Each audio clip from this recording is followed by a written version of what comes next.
What's up, everybody? So I decided to tear open the SCX10 trans and grease it up, and I started sending Hot Rod some videos of it, and I decided to shoot a few more to give you a brief, quick overview of it. Alright, your trans is all greased up. Your differentials are all greased up. That trans is very complicated. I saved you the portals. Have fun with that. Look what I got. We're gonna see if they actually put some grease in this sucker. You know that clicking sound that we thought we heard with the when it was backing up at slow speed? We thought it was zip tie ends. No, I don't think there's any grease in here, dude. And I think this dig function, you know, the way it locks and everything, those that gear thing, I think really rattles in there. Okay. Open a packet with some grease for you. So just like I suspected, here is your dig function. So this slides forward and backwards, and this is what creates the lock for the rear. Basically locks into this piece here, and there's no grease in here. So when you don't have grease in there, you get a little chatter even when it's in the open position. When you lock it, you know, obviously you're not going to get any chatter because those teeth aren't rotating in there. So I'm packing it with some grease and get rid of that chatter. So basically when the trans spins, you can see how that moves. When that moves, that's the chatter you hear as it spins against this over here when it's in that position. You get a lot of chatter between those teeth in these slots over here. So when you pull it all the way back with the servo, you can see how it pulls that away, and then there's teeth just like that on this side, and they lock into place here, and that's how you get the dig function.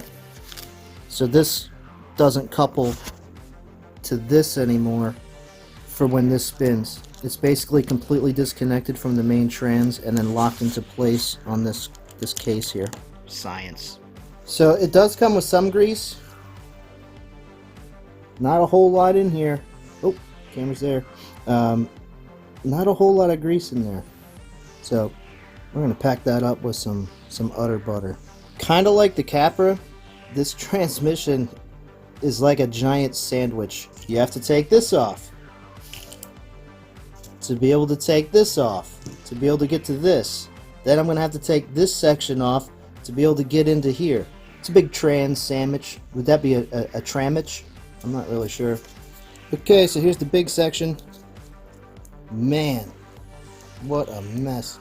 So, you know, you got all your gears back here. They're over here on my bench. But so when you get this big section out, you got this stuff. This is your 2-speed. So you got your shift fork here, and it looks like there's a keeper in here, so you can't actually use the 2-speed. You can't really see it, but there's a piece of plastic that goes between the shift fork and the inside of this case here, and it keeps it from being able to move. Yeah, it's deactivated for the moment. Not really sure exactly how all this works, but it's interesting. Oh, you know what? Gears are back in here. It's pretty crazy. Anyway, so then you look up in here into your big case, and that's what you got. You got a gear all the way up in here. Looks like there's 3 more gears in here. You got your pinion, your spur, and then there's another smaller gear right in there. You can see it. Yep, we're just going to keep dissecting. Although from this point, this is the end of this sandwich. So it looks like I can pack this with grease now, put it back together, and then I can take it apart from the front here. I'll be able to take it apart from the front to be able to grease these gears in here. We're going to find out. Grease we use is udder butter. It comes with this nice basting tool, as well as big giant tubs, but I think that's upstairs. I don't have that down here.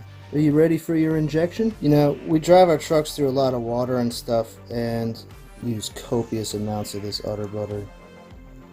It's like magic. It keeps your bearings from rusting up, quiets down your trans.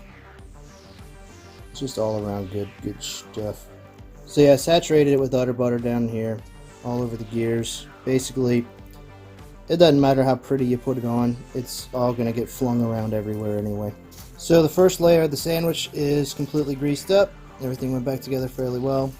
This isn't a very in-depth overlook at this, I know. I just kind of wanted to give people a glimpse of what it looks like. On to the next sandwich. You know, just make sure that you're at least getting it in all the gears. My focus sucks and I can't touch my camera because I'm covered in grease. Sandwich number 2 is almost done. Tub of udder butter. I'm gonna see how easy it is to refill this.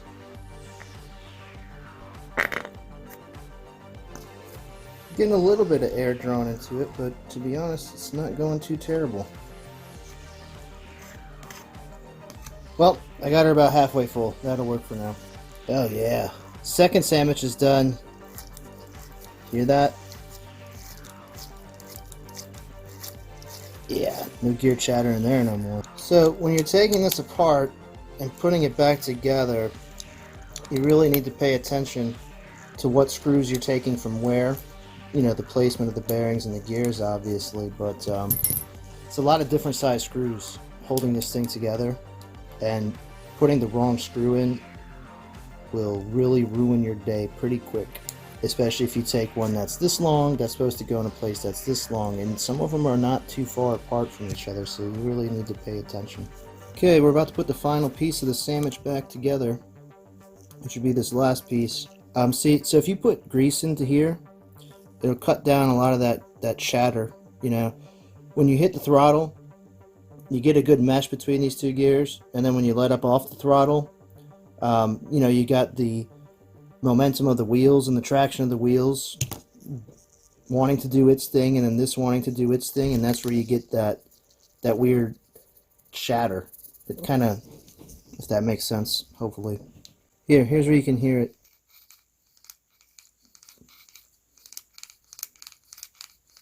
See, because there's a piece that looks like that back here that this piece locks into, and that's that chatter. You know, it's not there all the time when you're running, but it can get annoying. See, that's locked. You can hear that slop. And when we unlock the dig function, you can still hear that chatter. Just like the Capra,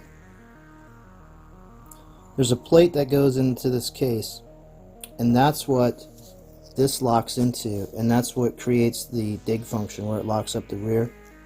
And if you don't have grease in there, like you can see, there's nothing in there. You're gonna get a lot of trans noise. It's kind of a pain in the ass to take this off. You've got two circlips that basically hold this to the shift fork, so you're able to move it in either direction, right?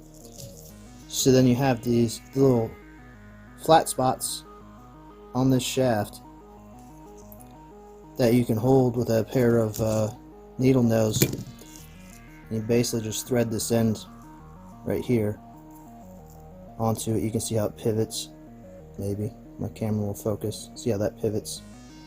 That's what gets threaded onto here, and kind of sucks taking it all apart just to put grease in there, but needs to be done. Another thing I forgot to mention with the other shift fork, see that groove? So this shift fork slides around in there, so as this thing's spinning in here, it's just grinding up against there. So I grease right in here too.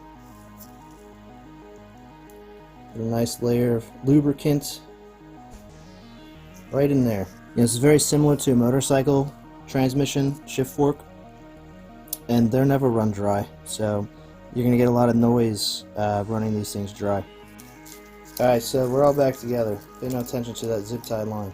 I wish I had done it before.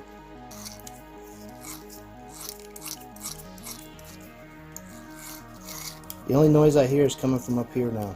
Now you don't have to do this, but if you want your trans to run quiet, or be able to take it in water without having to rip it apart every time you do, buttering it up is the way to go, yo. Okay, so just like I thought, you take out these screws along here. This whole thing pops off. and you got your motor, and you got your slipper clutch, spur gear. Oh, no, I got one more screw. What's this? Let's see what happens. I couldn't get to that with the stuff in the way. No? Ah, they're behind the spur gear. And then we got more screws that I can get to now. And then would you look at that? I can get right in there. Look at that. Oh yeah. So now I can lube that those gears I was missing. Although it looks pretty good. I think I'm just going to put it back together. I think there's enough grease in here. So now you can hear just how quiet this trans is without the motor and the spur gear hooked up. Nice and smooth. So I udder buttered up the spur gear a little bit, just to give it some protection. Not a whole lot of udder butter, but just some protection in case we do end up taking it in the water. But even just that little bit really smooths it out. It's a good sounding trans now. Plus I know that everything's in there and functional. I almost forgot. So when you go to put it back in, you got these two holes here at the very bottom that go onto the skid plate. And then you got two mounts here. One here and one here. And those are the four mounts that actually hold it in place on the chassis. That's pretty easy to take out, and looks like it's going to be pretty damn easy to put back in. Okay, trans is back in. Went in pretty easy, just like I thought it would.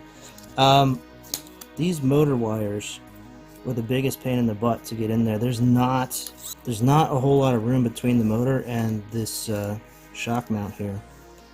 I don't like the way that this front cover smashes these wires in. I mean, that's about as much as I'd like to bend them, and that cover wants you to smash them, and I'm not putting that cover back on. It's just going to lead to electrical issues if I do. Alright, thanks for watching, everybody. Hopefully that gave you a brief overview of the new SCX10 trans.